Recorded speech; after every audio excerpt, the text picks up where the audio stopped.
안녕하세요. 남편이 쌓은 덕으로 노후를 편안하게 보내고 있는 60대 여성입니다. 이 사연을 쓰기까지 고민이 많았어요. 자식들 이야기를 하려니 제 얼굴에 침 뱉는 거나 마찬가지인 것 같아서요. 그래도 용기 내 사연을 쓴 건 비록 자식 농사는 실패했지만 착한 남편 덕에 시원한 복수도 하고 노후까지 걱정 없게 된 큰 사건이 있었거든요.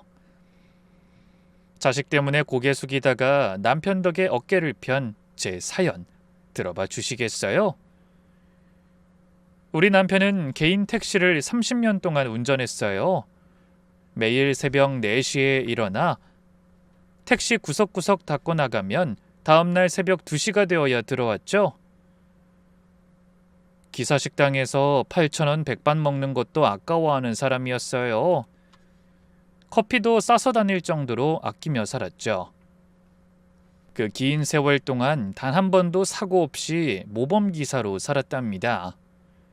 시청에서 표창도 여러 번 받았고 택시조합에서도 모범기사로 늘 칭찬받았죠. 근데 우리 자식들은 어떻게 생각했는지 아세요? 그런 아버지를 창피하다고 했어요. 큰아들은 올해 39인데 중소건설회사를 운영하거든요. 그런데 거래처 사람이나 친구들한테 아버지 직업을 물으면 꼭 개인 사업한다고 거짓말을 했죠. 한 번은 제가 속상해서 물어봤어요. 재영아, 왜 아버지 택시 운전한다고 말 안 하니? 부끄러운 일도 아닌데. 그랬더니 아들이 짜증스럽게 받아치더라고요. 엄마, 요즘 세상에 택시기사를 어떻게 볼 것 같아요? 거래처에서도 알면 무시할 거고 은행에서 대출 받을 때도 불리해요.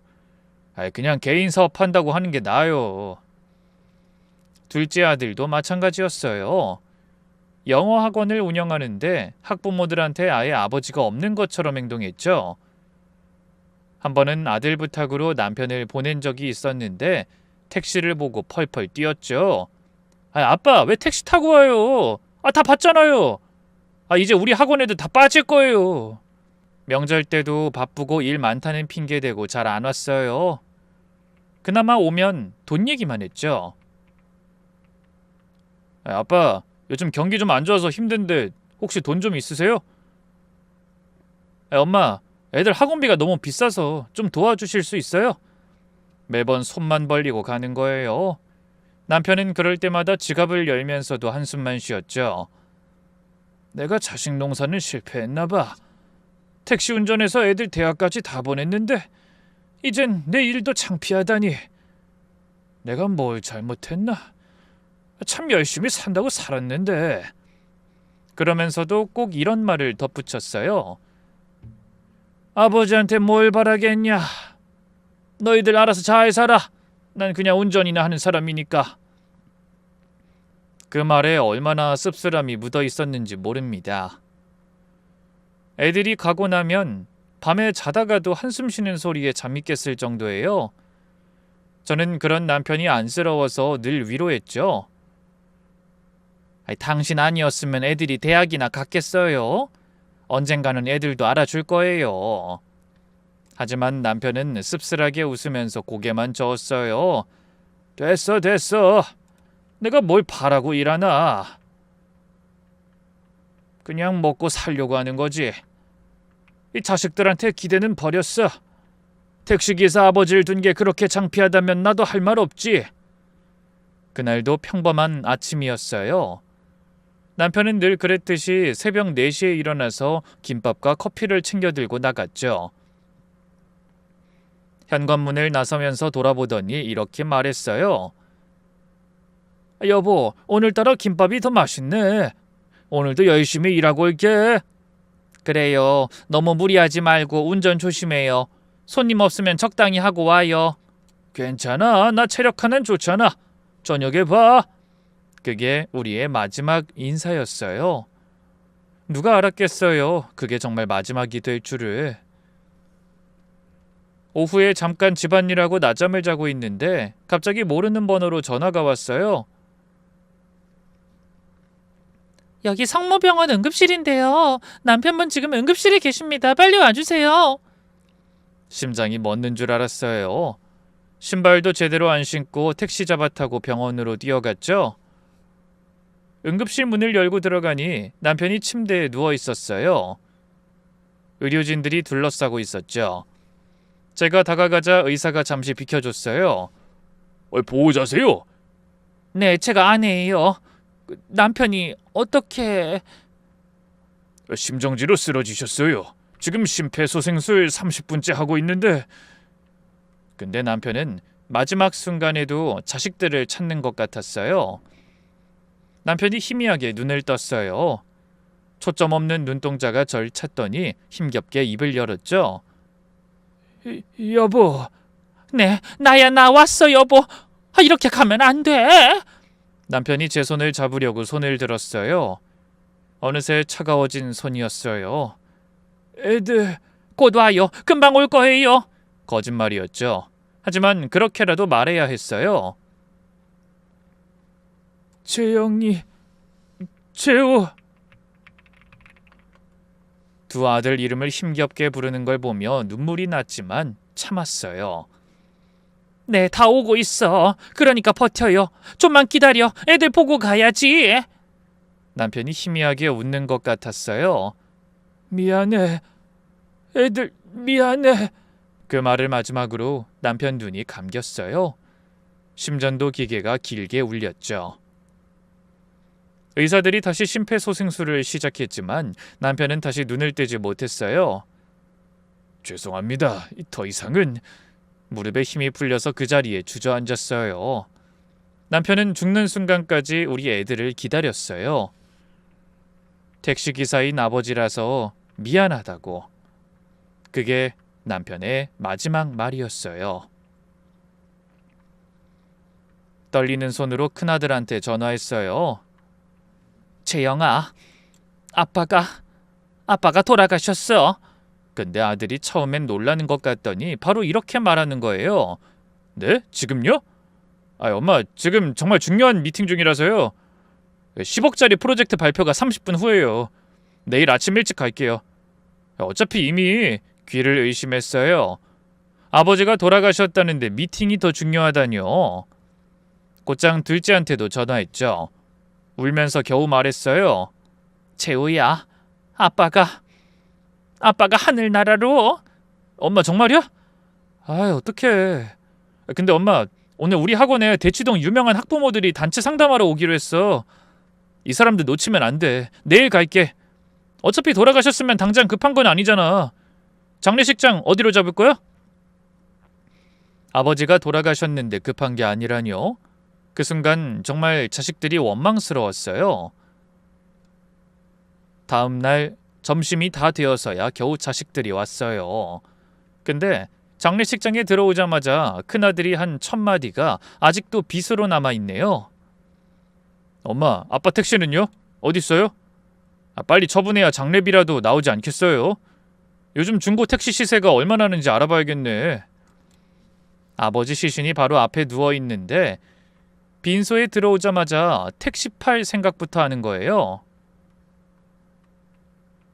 정말 가슴에 못을 박는 것 같았죠. 남편이 이 말을 들을까 무섭더라고요. 둘째도 가관이었죠. 들어오자마자 가방을 뒤지면서 이러더군요. 엄마, 아빠 보험 들어놓은 거 있죠? 그때 보험 들었다고 했잖아. 보험금 서류 어딨어요? 그것도 빨리 청구해. 장례 비용도 있고 또 뭐 정리할 것도 많을 텐데. 그때 정말 화가 치밀어 올랐어요. 내가 낳은 자식들이 맞나 싶었죠. 30년 동안 가족들 위해서 일만 하다가 간 남편인데 죽자마자 택시값이나 보험금 타령이라뇨. 그때 조문객이 왔어요. 남편이랑 같이 택시 운전하던 동료분이었죠. 그분이 남편 영정 앞에서 절하면서 이렇게 말씀하셨어요. 김 기사님은 정말 좋은 분이셨는데 30년 동안 무사고 모범기사셨잖아요. 조합에서도 전설이었죠. 손님들한테도 늘 친절하고 기부도 많이 하고요. 하늘이 착한 사람을 더 빨리 데려간다더니 그 말이 맞나 봐요. 그 말을 들은 큰 며느리가 인상을 찌푸리더니 작은 며느리한테 투덜댔죠. 여기까지 와서 택시기사라는 걸 왜 자꾸 말하는지 모르겠어. 창피하게. 제발 다른 사람들이 있을 때 그런 얘기 좀 안 했으면 좋겠는데. 우리 친정 부모님도 오실 텐데 아버님이 택시기사였다는 걸 알면 얼마나 실망하시겠어. 그 순간 며느리 뺨을 한 대 때리고 싶었어요. 더 기가 막힌 건 작은 며느리 말이었죠.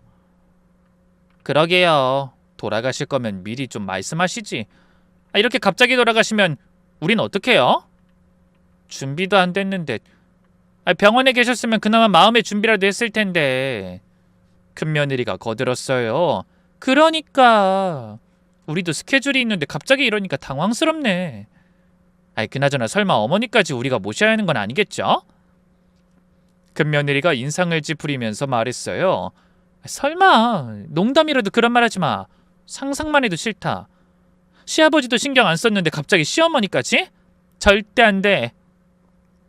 난 시어머니 수발될 생각 없어. 그러니까요.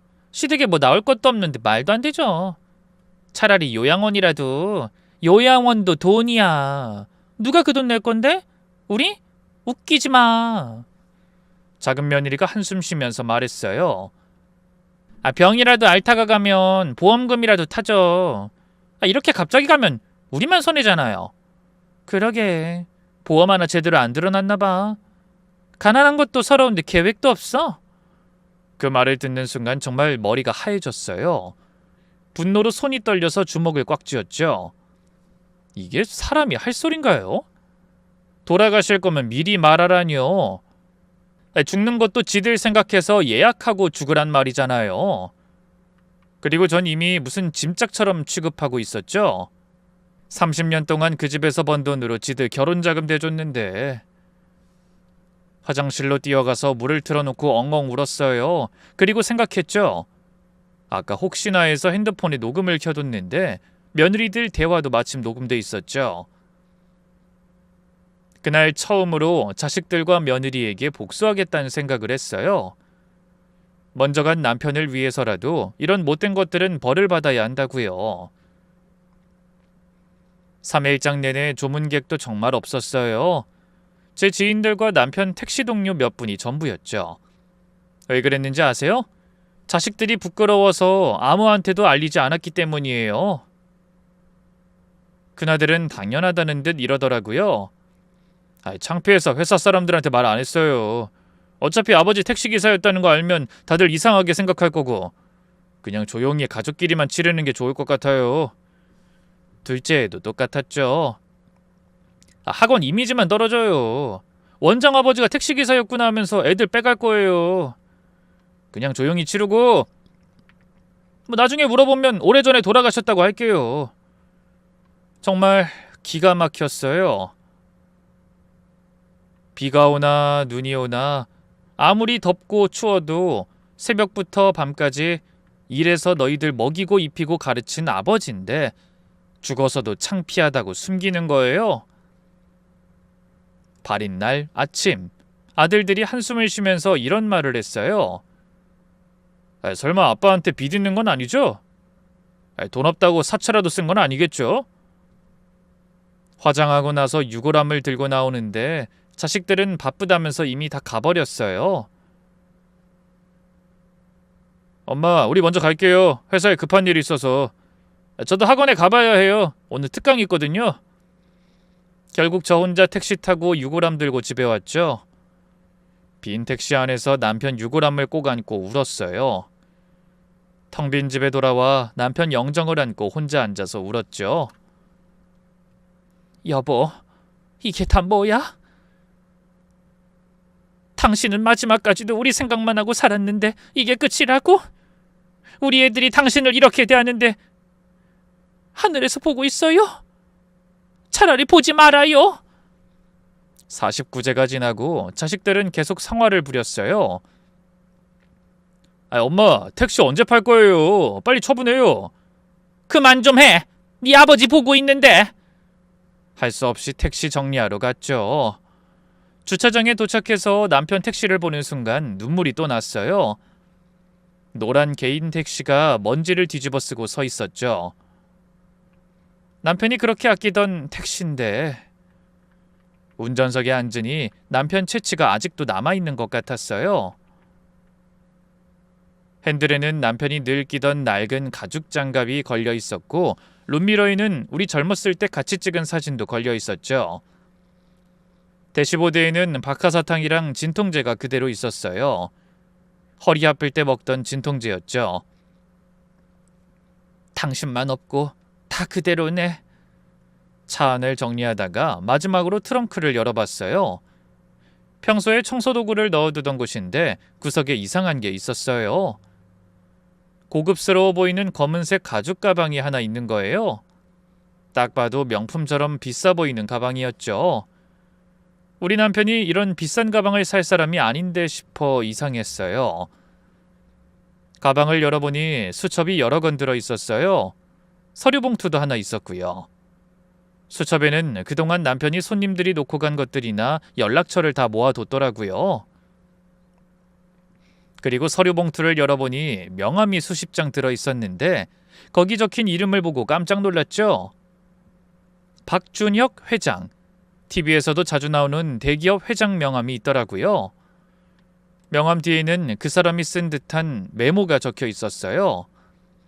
생명의 은인에게 꼭 연락주세요. 기다리고 있겠습니다. 수첩을 하나하나 읽어보기 시작했어요. 남편 특유의 꼼꼼한 글씨로 그날 일이 영화처럼 머릿속에 그려질 정도로 자세히 적혀 있었죠. 알고 보니 남편이 가슴을 쥐고 쓰러진 남자를 차에서 내려서 병원까지 데려다준 모양이었죠. 신호도 다 무시하고 병원까지 간 덕에 목숨을 구한 것 같았어요. 다음 장에는 이렇게 적혀 있었어요. 병원에서 연락이 왔다. 그 사람이 깨어났다고. 꼭 나를 만나고 싶다고 한다. 5분만 늦었으면 뇌사 상태가 됐을 거라는데 사람을 살린 것 같아서 뿌듯했다. 이만하면 나도 잘 살고 있는 건 아닐까? 그리고 다음 내용을 보니 남편이 3개월 동안이나 회장을 도왔더라고요. 나중에는 둘 사이가 얼마나 돈독해졌는지 우리 남편에게 형님이라고 쓴 내용까지 있었죠. 한참을 망설이다가 떨리는 손으로 전화를 걸었어요. 처음엔 정말 이 사람과 깊은 관계가 맞을까 하는 호기심이 컸던 것 같아요.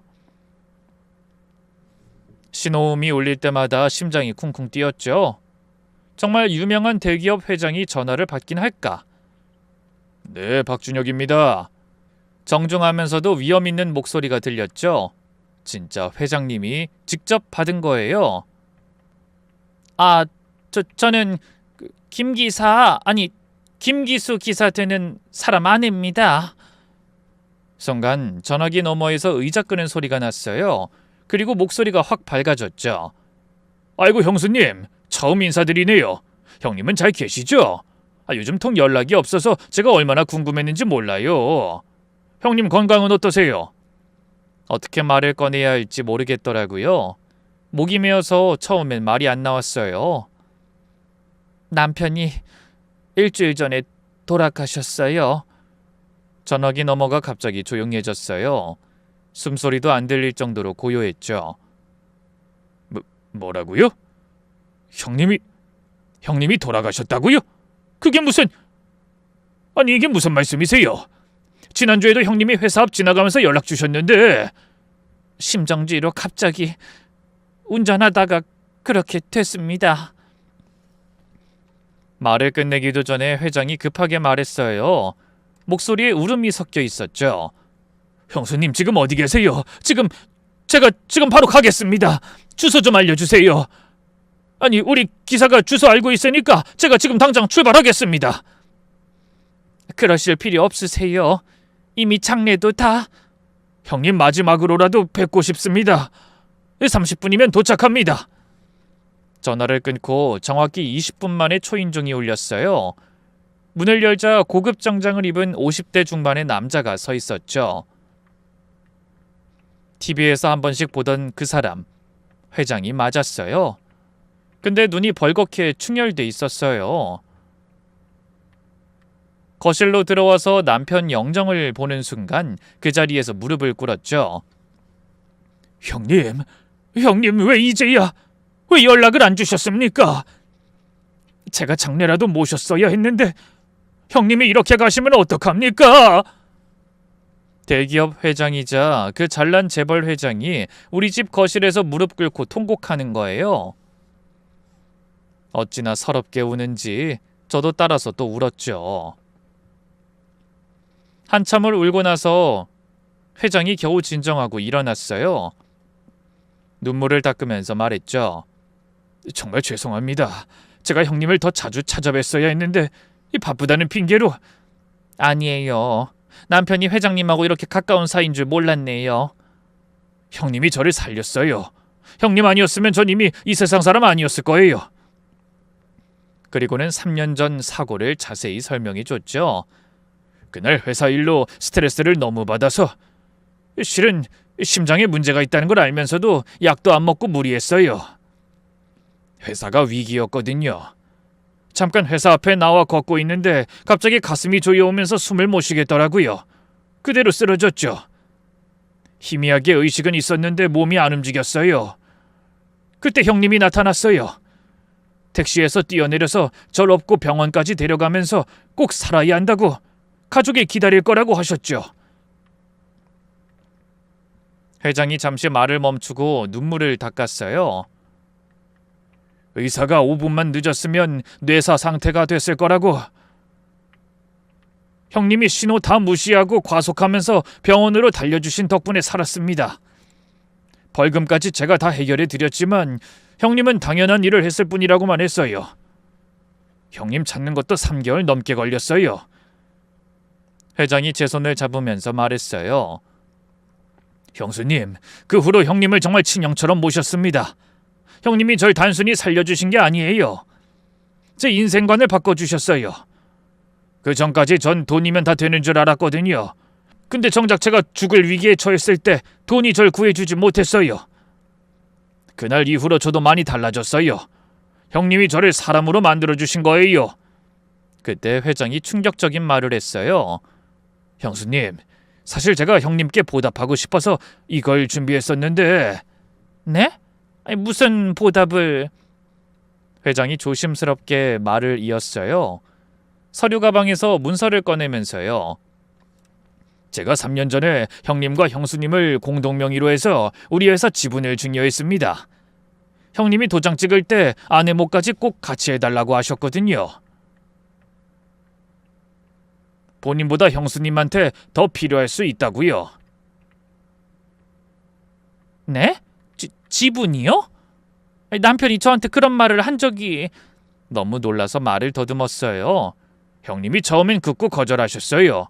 하지만 제 목숨값이니까 거절하면 제가 평생 죄인으로 살 것 같다고 간청했죠. 결국 형님이 아내랑 공동명의로 해달라고 하셨어요. 이것도 얼마나 제가 오래 설득했는지 모릅니다. 회장이 서류를 보여줬어요. 정말 제 이름과 남편 이름이 함께 적혀 있었죠. 지분이 3%인데 현재 시가로는 30억 정도 됩니다. 형님 돌아가신 지금은 형수님이 단독 소유자가 되신 거죠. 30억이요? 숨이 멎는 것 같았어요. 우리가 평생 벌어도 만질 수 없는 돈이잖아요. 네, 근데 형님이 한 가지 조건을 달았어요. 절대 아내한테 말하지 말고 죽고 난 뒤에 알려달라고요. 세금 문제로 돈 들어왔을 때도 조합에서 받은 거라고 둘러댔을 거예요. 그러고 보니 가끔 남편이 택시 조합에서 보너스 나왔다고 한 적이 있었어요. 우리 남편이 왜 그런 걸 숨기고... 형님이 자식들이 돈 때문에 찾아온 게 싫대요. 진짜 마음으로 오는 게 아니면 안 만나는 편이 낫다고요. 그냥 평범하게 살다가 죽고 나면 그때 알려달라고 하셨어요. 눈물이 또 났어요. 남편이 끝까지 절 생각했다니 울컥했죠. 남편이 항상 저한테 자식들한테 기대하면 안 된다고, 애들한테 짐 안 되려고 그렇게 성실하게 산 거거든요. 한참 후 회장이 조심스럽게 물었어요. 집안을 두리번거리면서요. 근데 형수님, 이 자제분들은 어디 계십니까? 형님 가신 지도 얼마 안 됐는데. 그 질문을 듣는 순간 가슴이 무너져 내리는 것 같았어요. 차마 대답하기가 부끄러웠죠. 제가 너무 부끄러워서 어떻게 말씀드려야 할지. 우리 애들이 말을 잇지 못하고 또 울었어요. 회장이 조용히 기다려줬죠. 애들이 아버지를 부끄러워했어요. 택시기사 아버지가 창피하다고. 새벽부터 밤까지 열심히 일해서 애들 먹이고 입히고 가르쳤는데 제가 잘못 키웠습니다. 목소리가 떨려서 제대로 말이 안 나왔어요. 장례식장에 와서 아버지 시신 앞에서 한 말이 택시 팔아서 장례비 충당하자였어요. 조문객들이 들을까봐 택시기사라는 소리만 나와도 질색을 하고요. 그 말을 듣는 회장 얼굴이 빨갛게 달아올랐어요. 눈에서 불이 날 것 같았죠. 한참을 아무 말 없이 있다가 깊은 한숨을 쉬면서 말했어요. 이런 배은망덕한 우리 형님을 그렇게 대했단 말입니까? 제가 얼마나 참담했는지 아세요?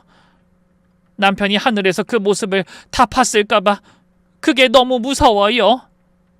평생 자식들 자랑하며 살았는데 죽어서까지 그런 취급을 받다니. 손으로 얼굴을 가리고 흐느꼈어요. 제가 자식 교육을 정말 잘못했어요. 남편한테 너무 죄스러워서 밤마다 미안하다고 차라리 아무것도 듣지 말고 보지도 말라고 해요. 말을 잇기가 힘들었어요. 목이 메어왔죠. 심호흡하고 계속 말했어요. 돌아가실 거면 미리 말하지 갑자기 이러냐고까지 하더라고요. 참, 이게 사람이 할 소린가요? 남편이 그렇게 고생해서 번 돈으로 집도 다 해주고 결혼도 시켰는데 그 며느리가 하는 소리가 이거예요. 자식이나 며느리나 다 똑같아요. 회장 얼굴이 빨갛게 달아올랐어요. 주먹을 떨면서 화를 참고 있었죠. 더 끔찍한 건 남편이 살아있을 때도 그랬어요. 명절에도 잘 안 왔어요. 남편 생일도 잊어버리고 하루는 그런 말 했어요. 내가 대기업 회장이었으면 애들이 찾아왔을까? 택시기사라서 안 오는 걸까? 그 말이 아직도 생생하네요. 전 눈물을 닦으면서 계속했죠. 회장님, 정말 우리 애들이지만 너무 미워요. 근데 다 늙은 제가 뭘 할 수 있겠어요? 이젠 저까지 짐 될까봐 걱정하는 꼴을 보는데 어떻게 살아야 할지를 모르겠네요. 회장이 제 손을 잡았어요. 그러더니 갑자기 자리에서 벌떡 일어났어요. 형수님, 이건 제가 나서야겠습니다. 형님이 못하고 간 일 제가 해야겠네요. 네? 근데 어떻게... 절 믿고 기다려주세요. 돈밖에 모르는 놈들한텐 돈으로 본때를 보여줘야죠. 회장 눈이 번뜩였어요. 결심한 표정이었죠. 형님의 명예를 되찾아야죠. 그리고 자제분들 평생 후회하게 만들겠습니다. 저는 눈물을 흘리면서 고개를 끄덕였어요. 회장님, 부탁드려요. 남편이 하늘에서라도 헛살지 않았구나 할 수 있게 제발 우리 애들 늦게라도 정신 차리고 살 수 있도록 제대로 혼내주세요. 얼마 뒤에 회장과 머리를 맞대고 앉았어요. 형수님, 먼저 달콤한 미끼를 던져야 합니다. 돈 앞에서 진짜 모습이 나올 테니까요. 어떻게요? 제가 형님 친구로 눈앞에 나타나는 겁니다. 그리고 엄청난 사업 기회를 제안하죠. 돈에 눈이 먼 놈들은 분명 달려들 겁니다. 회장이 씩 웃으면서 계획을 설명했어요. 큰아드님이 건설회사 한다고 했죠. 50억짜리 프로젝트를 던져줄 거예요. 물론 계약 직전에 취소할 거지만요. 둘째는 학원 운영한다고요. 백화점 문화센터 총괄 매니저 자리를 제안하겠습니다. 며느리들에게도 달콤한 미끼를 던지고요. 근데 그게 가능한가요? 형수님, 사실 이 정도는 일도 아니에요. 중요한 건 타이밍이죠. 저를 완전히 믿고 들떠 있을 때 바로 그때 우리가 폭탄을 터뜨리는 겁니다. 그 계획을 듣고 자식들한테 연락했죠. 너희 아버지 친구분이 집에 오신대. 중요한 얘기가 있다고 하시네. 큰아들이 시큰둥하게 물었어요. 아빠 친구면 택시 운전하던 사람들이요? 그 사람들이 무슨 중요한 얘기가 있다고. 아니, 그 한영그룹 회장님이라는데. 엄마도 몰랐네, 이런 인맥이 있는지. 순간 놀랐는지 조용해졌어요. 그러다가 갑자기 목소리가 커졌죠. 뭐? 한영그룹이요? 진짜예요? 그 회장을 안다고요? 그래, 박준혁 회장님. 엄마, 그 사람 20위 안에 드는 재벌이에요. 그런 사람이 아빠랑 친구였다고요? 목소리에 흥분이 가득했어요. 돈 냄새를 맡은 거죠. 어떻게 아빠가 그런 사람이랑... 엄마, 바로 갈게요. 아니, 우리 집에 오신다고요? 집 청소는 했어요? 제대로 대접해야죠. 뭐 준비해 갈 건 없어요? 1시간도 안 돼서 온 가족이 다 모였어요. 평소에는 명절에도 안 오던 애들이 회장님 이름만 번에 우르르 다 몰려왔죠. 아들들은 양복을 빼입고 왔고 며느리들도 비싼 옷을 입고 왔더라고요. 작은 며느리는 백화점에서 산 듯한 선물 상자까지 들고 왔어요. 늘 빈손으로 오던 애가 말이죠. 어머니, 이거 진짜 비싼 과일이에요. 손님 수준에 맞게 준비했어요. 평소엔 10,000원도 아까워하던 애들이 갑자기 이러니 우습기도 하고 씁쓸하기도 했죠. 몇 시간 뒤 회장이 들어오자 모두 90도로 인사했어요. 안녕하십니까? 저희 아버지와 친하셨다니 정말 몰랐네요. 들어오시죠. 큰아들이 아부하듯이 말했죠. 평소에 건방진 모습은 온데간데 없었어요. 아버지가 저희한테는 말을 안 해서 정말 대단하신 분이라는 거 잘 알고 있습니다. 얼마나 웃긴 말인지 며칠 전만 해도 택시기사 아버지가 창피하다던 놈이 말이에요. 회장이 의미심장한 미소를 지으며 말했어요. 형님이 생전에 자제분들 사업을 도와달라고 부탁하셨는데 이제야 찾아왔네요. 아들 눈이 반짝였어요. 정말이십니까? 아버지가 저희 얘기도 했나 보네요? 네, 늘 아들 자랑을 하셨죠. 큰아드님 맞죠? 지금 건설회사 운영한다고요? 네, 저희가 중소건설회사를 운영하는데요. 요즘 경기가 너무 어려워서... 그래요? 마침 잘 됐네. 우리 회사에서 50억짜리 오피스텔 신축 프로젝트가 있는데 제가 형님 아들이니까 특별히 수의 계약으로 드려야겠네요. 큰아들 부부가 서로 쳐다보면서 눈이 휘둥그레졌어요. 입이 귀에 걸릴 뻔했죠. 50억이요? 정말이십니까? 형님 자제분인데 당연히 도와야죠. 서류는 다음 주에 바로 준비하겠습니다. 그리고 둘째를 보면서 말했어요. 둘째 아드님은 뭐 하시죠? 둘째가 갑자기 목소리를 가다듬으면서 말했어요. 저는 영어 학원을 운영하는데요. 저도 요즘 원생이 많이 준 상황이라서 정리를 하려고요. 그래요? 우리 계열사 백화점 문화센터 총괄 매니저 자리가 있는데 해보실래요? 둘째가 눈이 휘둥그레졌죠. 총괄이요? 저 정말 하고 싶습니다. 옆에서 기대하고 있던 며느리들한테도 회장이 제안했어요. 며느님들도 젊어서 능력이 있으실 것 같은데 우리 그룹 복지재단 이사 자리가 있습니다.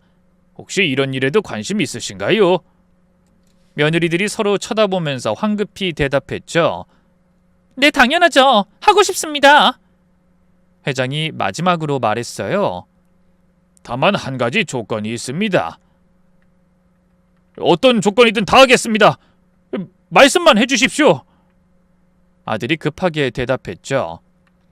정말 자식으로서 자격이 있는지 진짜 형님들 자식이라고 생각되면 결정하겠습니다. 기간은 짧아요. 1달 정도만 지켜보고요. 큰아들이 자신있게 웃으면서 말했어요. 그런 거라면 걱정 마세요. 저희가 얼마나 효자 효녀인데요. 그리고 제가 아버지를 닮아서 성실하다는 말 정말 많이 듣거든요. 둘째도 거들었죠. 맞아요. 저도 아버지 성격 그대로 물려받았어요. 책임감 강하고 가족 생각하는 거요. 회장님도 저희 계속 보시면 아실 거예요. 며느리들까지 나섰어요. 저희도 10년 넘게 아버님 며느리 노릇했는데 자격이야 당연히 있죠. 회장이 의미심장하게 웃으면서 일어났어요.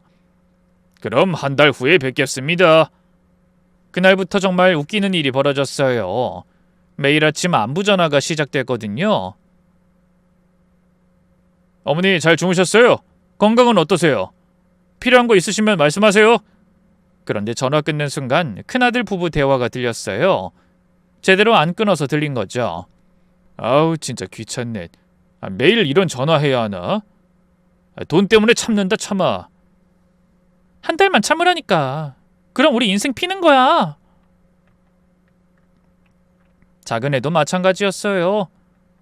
전화에서는 다정하게 굴다가 끊고 나선 투덜거렸죠. 매일 전화하는 거 진짜 짜증나네. 할 말도 없는데. 그래, 한 달만 버티자. 두 며느리는 주말마다 찾아와서 청소도 해주고 반찬까지 다 해왔어요. 그것도 모자라 두둑한 용돈 봉투까지 들고 왔죠. 어머니, 그동안 저희가 너무 소홀했어요. 이제부터 잘할게요. 그러면서도 시계를 계속 봤어요. 어머니, 저희 이제 가봐야 할 것 같아요. 약속이 있어서. 돈 앞에서 이렇게 달라지는 자식과 며느리를 보니 역겨웠죠. 남편이 살아있을 때는 한 번도 안 왔으면서 이제 와서 돈 때문에 효자 효녀 코스프레라니. 아무리 자식이고 며느리라도 돈 앞에서 달라진 모습을 보니 역겨웠죠. 며칠 뒤 회장과 다시 만나서 말했어요. 형수님, 다음 주입니다. 똑똑히 대가를 치르게 하겠습니다. 준비되셨죠? 네, 이제 시작해야죠. 늦게라도 그것들 제대로 알게 해주고 싶네요. 전 망원 녹음 파일도 준비하고 남편이 남긴 수첩과 지분 증서도 준비했어요. 이제 정말 남편 영혼을 건 통쾌한 복수가 시작되는 것 같았습니다. 모든 게 확정도 안 됐는데 다들 들떠서 난리도 아니었어요. 큰아들은 차를 샀더군요. 엄마, 나 벤츠 S클래스 계약했어. 1억 5천짜린데 50억 프로젝트 따면 이 정도는 타줘야죠. 거래처 사장들도 다 벤츠 타는데 나만 싸구려 국산차 타면 무시당하잖아. 어이가 없어서 말이 안 나왔죠. 곧 이사도 갈 거야. 전세 계약했는데 보증금 10억. 죽기 전에 강남에 살아봐야지. 뭐? 10억? 너 그런 돈이 어딨어? 에이, 엄마. 계약 따내면 다 해결돼요. 은행에서도 대출 상담받으러 오라고 난리예요. 작은 아들도 마찬가지였어요. 백화점 총괄 매니저 된다고 주변에 소문을 다 냈죠. 엄마, 나 명품 옷 좀 사야겠어. 총괄 매니저가 싸구려 옷 입고 다닐 순 없잖아. 이게 왜 가방도 하나 장만해야 하고 정장이랑 구두도 필요해. 너 그런 돈이 어딨니? 벌써부터 왜 그래? 월급 받을 텐데 뭐. 카드로 먼저 사고 나중에 갚으면 되지. 백화점 할인도 받을 거고. 정말 한심했어요. 아직 확정도 안 됐는데 벌써 돈 쓰고 자랑하고, 남편 살아있을 때는 택시기사 아버지 창피하다고 숨기더니 이제는 한영그룹을 운운하면서 자랑이라뇨. 회장과 다시 만났을 때 이 얘기를 했더니 회장이 씩 웃더라고요. 형수님 완벽하네요. 완전히 믿고 있군요. 돈부터 쓰기 시작했고요. 정말 괜찮을까요? 너무 잔인한 건 아닌지. 형수님, 형님을 그렇게 대한 놈들입니다. 이 정도는 부족해요. 형님이 목숨 바쳐서 일하고 키운 애들이 마지막 순간까지 형님을 무시했잖아요. 제대로 알려줘야죠. 회장이 서류를 보여줬어요. 진짜 50억 계약서였죠. 그룹 직인까지 찍혀 있었어요. 이걸 보여주고 서명 직전에 취소할 겁니다. 그리고 회장이 USB를 하나 꺼냈어요. 형님이 택시 운전하는 영상이 있어요. 형님이 얼마나 성실하게 사셨는지 보여줄 겁니다. 그리고 장례식장 CCTV 영상도 확보했습니다. 장례식장 CCTV를요? 네, 자식들이 형님 빈소에서 어떻게 행동했는지 다 찍혀 있더군요. 드디어 그날이 왔어요. 그룹 본사 최상층 VIP룸에서 만나기로 했죠. 아들 부부는 1시간 전부터 도착해서 기다리고 있었대요. 로비에서 직원들한테 오늘 회장님이랑 계약하러 왔다고 떠들었다더군요. 그의 질세라 둘째도 비싼 옷을 차려입고 왔어요. 머리부터 발끝까지 명품으로 도배했더라고요. 어차피 이거 다 렌탈이야. 오늘 계약하고 나면 사는 거지만 첫인상이 중요하잖아. 며느리들도 잘 보이려고 한껏 멋을 부리고 왔어요. 엘리베이터 앞에서 만난 아들은 저한테 주의를 주더라고요. 기가 막혔죠. 엄마, 오늘 중요한 날이니까 말 조심해요. 괜히 실수해서 계약 날아가면 안 되니까. 엄마 걱정 말고 너부터 잘해. 준비는 잘했어? 아이, 당연하죠. 평생에 올까 말까한 기회인데. VIP 룸은 정말 화려했어요. 통유리로 된 벽 너머로 서울 전경이 다 보였죠. 이탈리아산 가구들, 천장에는 크리스탈 샹들리에가 번쩍였어요. 테이블 위에는 샴페인이 준비돼 있었고 고급 케이터링 음식도 가득했죠. 아들이 영상통화하면서 자랑했어요. 봐봐, 여기가 VIP 룸이야. 이런 데서 계약한다니까. 우리 회사도 대기업 협력사야. 옆에서 큰며느리도 사진을 찍어 보내더니 시댁 식구들한테 전화하고 있었어요. 엄마 봤지? 우리 신랑 대박 터뜨렸어. 50억 계약이야. 그때 회장이 들어왔어요. 비서 2명과 법무팀장까지 데리고 왔죠. 아들이 벌떡 일어나더니 코앞까지 조르르 쫓아가서 인사를 하더라고요. 회장님, 정말 감사합니다. 저희 믿고 맡겨주셔서 평생 이 은혜 잊지 않겠습니다. 회장이 의미심장한 미소를 지으면서 앉았어요. 자, 그럼 계약 전에 먼저 보여드릴 게 있습니다. 대형 스크린이 천장에서 내려왔어요. 뭐가 나올까 다들 긴장하면서 봤죠. 스크린에 남편 사진이 떴어요. 택시 앞에서 환하게 웃고 있는 사진이었죠. 젊었을 때 사진부터 최근 사진까지 슬라이드처럼 지나갔어요. 이분이 누구신지 다들 잘 아시죠? 아들이 어리둥절한 표정으로 대답했어요. 네, 저희 아버지신데요. 근데 왜 아버지 사진이... 맞습니다. 김기수 기사님. 30년 무사고 모범택시 기사셨죠. 이분이 제 생명의 은인입니다. 제가 죽을 뻔했을 때 구해주신 분이죠. 평생 제 형님으로 모시고 있고요. 자식들 얼굴이 조금씩 굳어지기 시작했어요.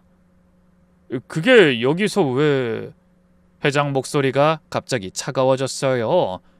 화면이 바뀌면서 장례식장 CCTV 영상이 나왔죠. 이게 뭔지 아십니까?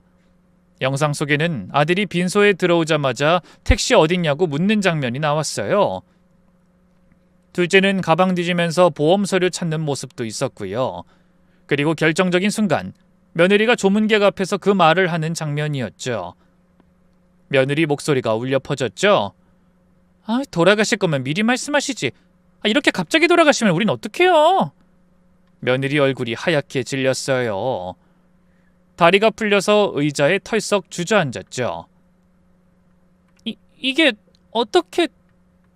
이어서 아들 목소리도 나왔어요.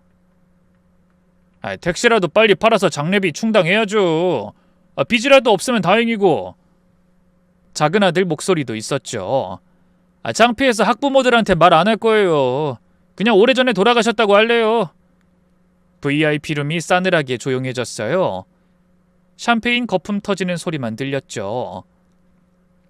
영상이 계속 재생됐어요. 큰아들이 빈소에서 한 말, 작은애가 한 행동, 며느리의 망언까지 모두 나왔죠. 회장이 일시정지 버튼을 눌렀어요. 이게 자식입니까? 진짜 자식들이라면 이럴 수 있어요? 아들이 변명하려고 했어요. 땀을 뻘뻘 흘리면서 말을 더듬었죠. 회장님, 그게 아니라 저희가 그때 경황이 너무 없어서... 경황이 없어서요? 그럼 이건 어떻게 설명하실 건가요? 다른 영상이 재생됐어요. 빈소에서 아들이 회사 직원들과 통화하는 장면이었죠. 아버지 장례식? 그냥 조용히 치를 거야. 택시 기사였다는 거 알리기 싫어. 쪽팔리게. 그리고 둘째의 통화 모습도 적나라하게 나왔어요. 학부모들한테 비밀로 해. 우리 아빠 택시기사였다는 거 알면 학원 이미지만 떨어져. 회장이 자리에서 일어났어요. 얼굴이 무서울 정도로 차가웠죠. 제가 한 달 동안 지켜본다고 했죠. 자식으로서 자격이 있는지. 근데 답이 나왔네요. 아버지가 돌아가신 날 이미 자격을 잃었습니다. 아들이 무릎을 꿇었어요. 회장님, 그땐 정말 저희가 잘못 생각했어요. 아버지에 대해 잘 몰랐어요. 형님은 쉬지도 않고 일하셨어요. 왜? 자식들한테 짐되지 않으려고요. 이런 아버지를 둔 자식이라면 진짜 자식이라면 어떻게 해야 했을까요? 최소한 장례식장에서 그동안 고생 많으셨다, 감사했다, 마지막 인사라도 해야 하는 거 아닙니까? 작은 아들이 울면서 말했어요. 저희가 정말 잘못했어요. 이제라도. 형님은 이미 돌아가셨습니다. 이제 와서 후회해봐야 무슨 소용입니까?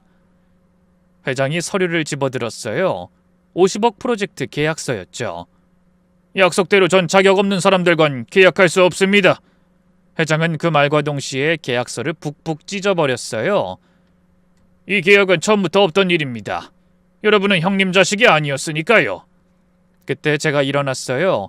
이제 제가 나설 차례였죠. 오랜 시간 참고 살았던 서름이 폭발하는 순간이었어요. 너희들, 아버지가 얼마나 너희를 자랑스러워했는지 알아? 아들이 고개를 들어 저를 봤어요. 눈에 눈물이 고여 있었죠. 엄마. 인제 와서 엄마는 무슨 엄마야? 아버지 살아계실 때 한 번이라도 제대로 찾아온 적 있어? 생신날에도 안 왔잖아. 네 아버지 폐렴으로 입원했을 때도 안 왔지. 바쁘다면서. 근데 회장님이랑 연결됐다니까 1시간 전부터 와서 기다려? 작은 아들이 울면서 말했어요. 엄마 정말 죄송해요. 저희가 잘못했어요. 이제 와서 사과하면 뭐해. 네 아버지는 이미 가셨는데. 이제 폭탄을 터뜨릴 시간이었어요. 가방에서 서류를 꺼냈죠. 그리고 너희가 모르는 게 하나 있어. 주식 증서를 테이블 위에 펼쳤어요. 그룹 로고가 선명하게 박힌 서류였죠. 너희 아버지가 그룹 지분 3%를 갖고 있었어. 현재 가치로 30억 정도 된단다. 자식들 눈이 튀어나올 것 같았어요. 믿을 수 없다는 표정이었죠. 뭐라고요? 30억이요? 그래, 30억. 회장님이 생명 구해준 고마움으로 주신 거야. 아버지랑 나 공동 명의로. 아들이 급하게 물었어요. 눈빛이 번뜩였죠. 그럼 저희가 상속을... 상속? 너희가 무슨 자격으로? 며느리가 울먹이며 항변했어요. 그래도 가족인데 그런 큰돈이 있으면서 왜... 가족? 너희가 언제 가족처럼 굴었어? 너희 아버진 돈이 아니라 사랑을 원했어. 진심으로 아버지 고생하셨어요. 사랑해요. 이 말 한마디를 듣고 싶어 했다고. 죽어가면서도 너희를 얼마나 기다렸는 줄 알아? 작은 아들이 바닥에 무너져 울었어요. 아빠가 그렇게 우릴 기다렸다니... 그래, 기다렸지. 죽기 전까지도. 근데 너흰 끝까지 오지 않았어. 큰아들이 절규했어요. 그래도 자식은 우리뿐이잖아요. 우리가 피를 나는 자식이란 말이에요.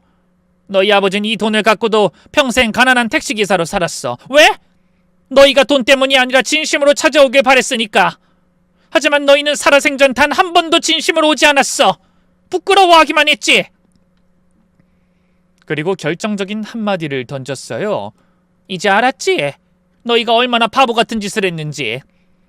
가난한 택시기사가 아니라 돈 많은 아버지의 자식이었는데 스스로 그걸 차버린 거야. VIP룸이 조용해졌어요. 자식들의 흐느끼는 소리만 들렸죠.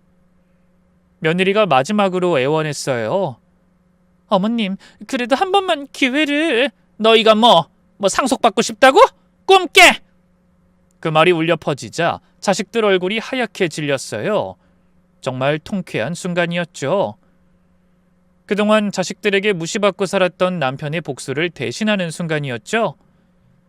저는 천천히 일어났어요. 다리가 떨렸지만 남편이 옆에서 힘을 주는 것 같았어요. 아들이 무릎으로 기어왔어요. 제 발을 잡으려고 했죠. 엄마, 제발요. 저희가 정말 잘못했어요. 다시는 안 그럴게요. 발을 빼면서 말했어요. 다시는? 너희 아버진 다시 올 수 없어. 너희가 그렇게 창피해하던 택시기사 아버진 이제 없다고! 후회한데 소용없다! 작은 아들도 바닥에 엎드려서 통곡했어요. 엄마, 제가 정말 못났어요. 아빠가 그렇게 고생하신 줄 몰랐어요. 이제 알았어요. 한 번만 용서해 주세요. 저희한테 기회를 주세요. 제발요. 작은 며느리가 울면서 소리쳤어요. 어머님, 그래도 가족이잖아요. 저희 이렇게 버리시면 어떡해요? 제가 핸드폰에 녹음돼 있던 파일을 켜자 그 망언이 또다시 울려 퍼졌어요. 돌아가실 거면 미리 말씀하시지. 설마 어머니까지 우리가 모셔야 하는 건 아니겠죠? 이런 말하는 게 가족이야? 10년 동안 며느리 노릇? 그 10년 동안 시아버지 생신 한 번이라도 제대로 챙긴 적 있어? 명절에 와서 한 게 용돈 타가는 것밖에 더 했어. 그리고 너희가 나 모실 일 같은 건 없다. 큰며느리가 변명하려 했어요. 저희도 먹고 살기 바빴어요. 바빴다고? 그럼 너희 시아버지는 안 바빴어? 매일 20시간씩 운전하면서도 너희 집 전세금 줬잖아. 너희 애들 학원비까지 다 대줬잖아. 회장이 거들었어요. 다들 너무 늦었어요. 그리고 한 가지 더 알려드릴게요. 여러분들이 벌써 쓴 돈들 있죠?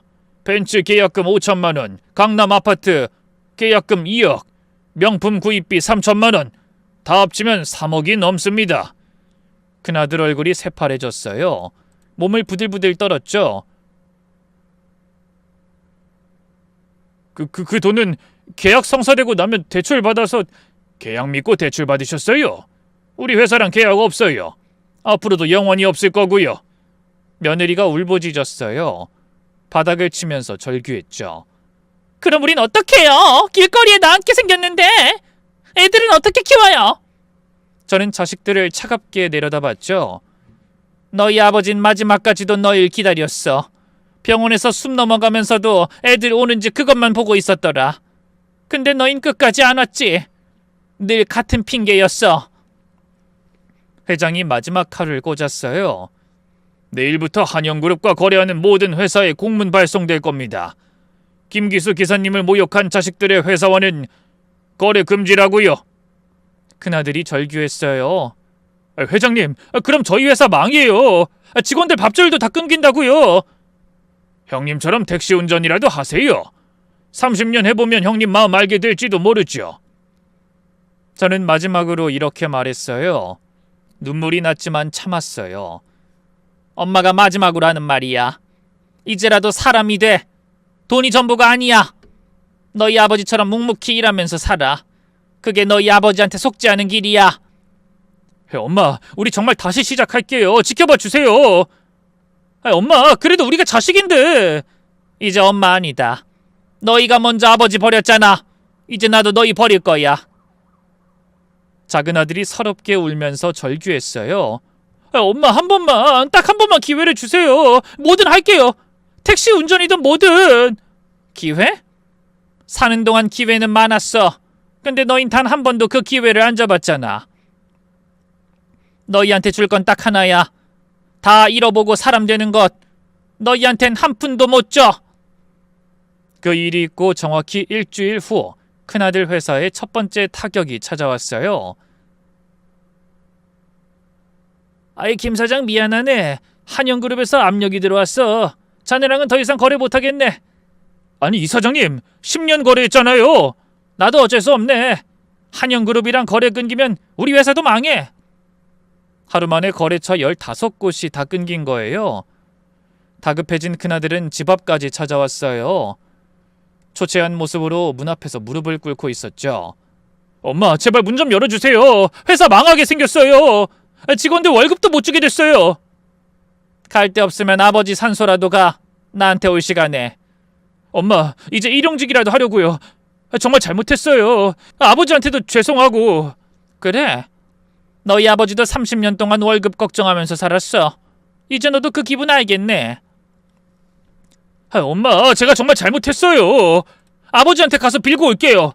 늦었어. 넌 그리고 깨달은 게 아니야. 돈 때문에 그러는 거잖아. 은행에서도 난리가 났대요. 대출금 3억을 당장 갚으라고 독촉장이 날아왔죠. 벤츠는 일주일 만에 압류당하고 강남 아파트 계약도 파기됐죠. 상황은 작은 아들도 비슷했어요. 둘째도 갈 데가 없었는지 절 찾아왔죠. 엄마, 학원 망했어요. 빚만 2억 남았어요. 어떻게 살아야 할지. 또 돈 이야기하러 온 거니? 엄마, 제발 5천만, 아니 1,000만 원만 빌려주세요. 당장 월세도 못 내요. 무슨 돈? 네가 부끄러워하는 아버지 택시 팔아서 얻은 돈? 작은 아들이 울면서 고개를 숙였어요. 죄송해요. 정말 죄송해요. 며느리들은 더 빨랐어요. 큰 며느리가 이혼 서류를 들고 왔대요. 이 집안에 더 있을 이유가 없어요. 어머니가 30억 있으면서도 한 푼도 안 주시니. 아들은 끝까지 매달렸대요. 여보 제발, 우리 10년 넘게 같이 살았잖아. 10년? 그동안 당신이 해준 게 뭔데? 이제 빚쟁이 신세인데 같이 살 이유가 없지. 3개월 만에 두 아들은 완전히 바닥까지 떨어졌어요. 큰아들은 회사 부도로 신용불량자가 됐고 집도 날리고 여인숙에서 살게 됐대요. 작은아들은 학원 폐업하고 과외 아르바이트 자리도 구하기 힘든 처지가 됐다더군요. 회장이 가끔 소식을 전해줬어요. 큰아드님이 일용직 자리 구하려고 새벽부터 인력시장 나간대요. 그래요? 이제 아버지 심정을 조금은 알겠네요. 아니, 아직 멀었을 거예요. 작은아드님도 편의점 알바 지원했다가 떨어졌대요. 편의점도 쉬운 일이 아니죠. 아버진 20시간씩 운전했는데. 저는 조금도 마음이 흔들리지 않았어요. 남편이 30년 동안 받은 서름이 3개월로 끝날 일이 아니니까요. 그리고 전 자식들에게 변호사를 통해서 정식으로 통보했어요.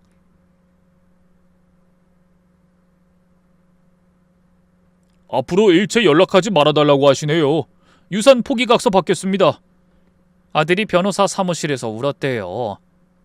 그래도 자식인데 한 번만 용서해달라고 전해주세요. 변호사가 대신 제 말을 전했죠. 의뢰인께서 자식은 아버지 살아계실 때 효도하는 것이라고 하셨습니다. 모든 일이 정리되고 회장이 절 사회공헌팀 고문으로 임명했어요. 형수님, 형님을 대신해서 앞으로 좋은 일 많이 해주세요. 연봉 8천에 차량 지원, 비서까지 배정됐죠. 근데 그런 조건보다 더 중요한 건 이 일이 정말 보람이 있다는 거였죠. 좋은 일을 할 수 있다는 게 정말 뿌듯하더라고요. 특히 택시기사 자녀 10명에게 장학금 주는 사업은 제가 직접 제안해 만들었죠. 여러분의 아버지들은 정말 대단한 분들입니다. 자부심을 가지세요. 장학금 받는 아이들에게 늘 이렇게 말했어요. 우리 남편처럼 핸들을 잡고 달리는 일을 자녀들이 자랑스러워했으면 좋겠어서요. 그리고 노후를 위해 남편 덕에 받은 돈으로 마포구에 아파트도 하나 샀어요. 여보 나예요. 잘 지내고 있어요. 당신이 남긴 돈 덕분에 정말 편하게 살고 있어요. 남편 사진 앞에서 매일 이야기했어요. 그리고 얼마 전 남편 기일에 멀리서 누군가 보였어요. 큰아들이었죠. 전보다 많이 늙어 보였어요. 일용직 일을 계속하는지 작업복을 입고 있었어요. 절 보더니 다가오려다가 멈췄어요. 저도 봤지만 모른 척했죠. 그 모습을 본 회장이 물었어요. 형수님, 큰아드님 아닌가요? 전 자식 없어요. 남편이 살아있을 때 잘했어야죠. 죽고 나서 후회해봐야 뭐해요. 그리고 남편이 30년 동안 받은 서름 5년으론 부족해요. 평생 후회하면서 살아야죠. 어떤 사람들은 제가 너무하다고 할지도 몰라요. 자식을 버리다니 피도 눈물도 없다고 할지도 모르죠. 하지만 전 후회 안 해요. 묵묵히 가족들을 위해 살다간 남편, 그런 남편을 창피하게 여기고 무시한 자식들을 이해하고 용서하는 게 더 잘못된 거란 생각이 들었죠. 그렇게 저의 복수는 끝났습니다. 아니, 남편의 명예회복이었죠. 나의 자랑스러운 남편. 당신 이름 걸고 한 일을 보며 잘했다고 말해줬으면 좋겠네요. 더 자세한 이야기는 꼭 천국에 가서 남편 얼굴 보면서 하려고요. 제 이야기 들어주셔서 감사합니다.